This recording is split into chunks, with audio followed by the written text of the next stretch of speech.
Non-infectious diseases of the small intestine in dogs and cats, and protein-losing enteropathies. Chronic inflammatory enteropathy can be divided into three different sections. So you can have food-responsive enteropathy, antibiotic-responsive enteropathy, and immunosuppressant-responsive enteropathy. This includes IBD, which is idiopathic inflammatory bowel disease. For the protein-losing enteropathies, we have lymphangioectasia, which is dilation and dysfunction of the lymph vessels. It can have a primary cause, such as predisposition, such as Yorkies and Rottweilers, and a secondary cause, such as idiopathic inflammatory bowel disease, neoplasia, or right-sided heart failure. And albumin levels are below 20 mg per litre, which is hypoalbuminemia. CIE, chronic inflammatory enteropathy. The pathomechanism is not well understood. It develops when the gut's ecosystem is damaged. There is an interrelationship between food, intestinal microbiota, the host's local immune system, and mucosa. They all communicate with each other and depend on each other. The most common chronic inflammatory enteropathies are food-responsive enteropathy, which is 60 to 70% of all CIE patients, antibiotic-responsive enteropathy, and immune-responsive enteropathy. Food-responsive enteropathy, which leads to pruritus and possibly recurrent chronic diarrhea. There can be two causes. Number one, a food allergy, and number two, food intolerance. For the food allergy, the immune system is involved. The most common allergens are proteins. In dogs, it's usually beef, chicken, dairy, or wheat. And in cats, it's beef, dairy, fish, lamb, chicken, and wheat. For food intolerance, the immune system is not involved. For example, lactose intolerance in cats. For the diagnosis and therapy of food-responsive enteropathy, for the diet, give a hypoallergenic mono diet. Give a one novel protein and make sure it's highly digestible. In therapeutic diets, so for a hypoallergenic diet, they're limited ingredients. One protein, one CHO or carbohydrate, and prescription of dietary from the pharmacy. There's also hydrolyzed protein, which is a low molecular weight, therefore it cannot cause allergy. And it's important to avoid hidden allergens, such as things that could be in treats. If the diet is successful, then have a provocation with a suspect protein. So basically introduce chicken, and if the reaction happens in 1 or 2 or 3 weeks, suspect that's a problem and cut it out forever. The diarrhea is usually resolved around 2 to 3 weeks, and the pruritus takes about 2 to 3 months, and only then we can come to evaluate the efficacy. For antibiotic-responsive enteropathy, this is when the intestinal microbiome has dysbiosis. The consequences are secretion of enterotoxins or a direct harmful effect on the brush border enzymes, or competition for nutrients such as cobalamin. The clinical signs of antibiotic-responsive enteropathy are chronic small intestinal diarrhea, SBD, malabsorption, and weight loss. The diagnosis is by excluding all other potential diagnoses, as there's no specific test. Most intestinal bacteria are not cultural. The therapy is to decrease the number of microbiota and achieve normal balance. For antibiotics, you can use metronidazole, and for long-term, minimum of 4 to 6 weeks. And also give an intestinal diet that has limited ingredients and are easily digestible. Even hypoallergenic diets can be necessary for these patients. So, immunosuppressant responsive enteropathy. Inflammatory bowel disease is a special form of immunosuppressant responsive enteropathy.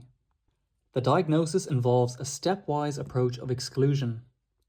So firstly, see, are there any chronic intestinal disorders, such as ones that could have infectious origin, such as virus or bacteria, or lymphogenostasia, or does the animal need surgery?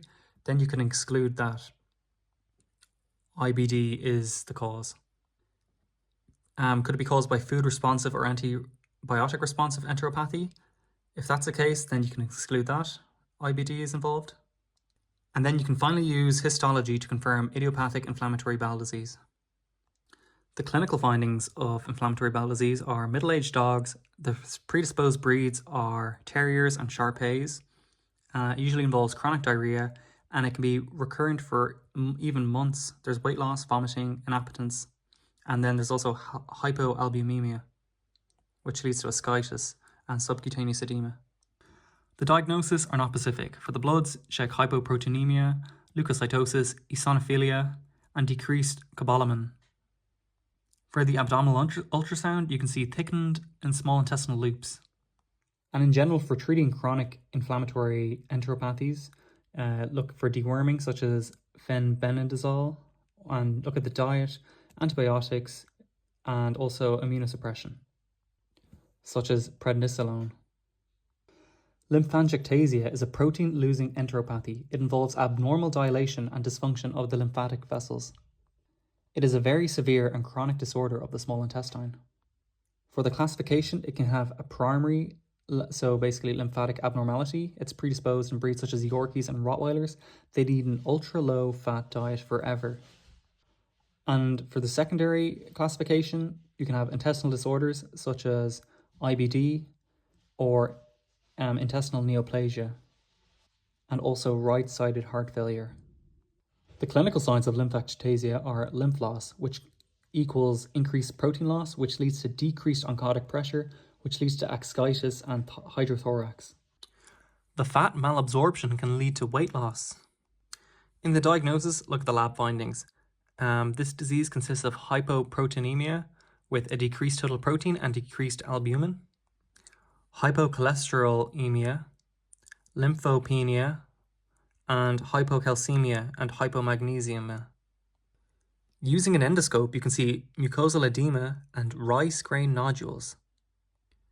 And on an abdominal ultrasound, you can see mucosal thickening and streaks in the submucosa. They're like a vertical striation.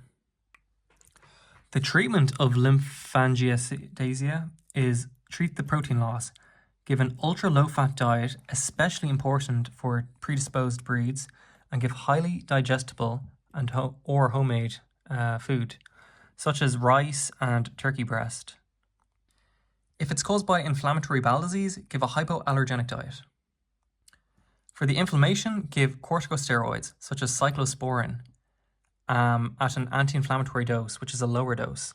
If it's caused by inflammatory bowel disease, give immunosuppressives at a higher dose. And to treat the edema and ascites, increase the diuresis with aspirin lactone and furosemide.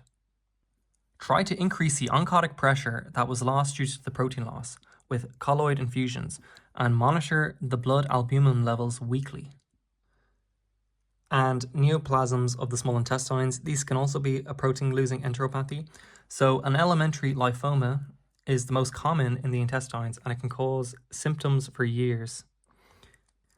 It's more severe in dogs than cats, and it has a similar severity to IBD. The clinical signs are it's found in middle-aged or older animals, and there's chronic diarrhea and excessive weight loss, anorexia, bulimia, vomiting, and hematostasis.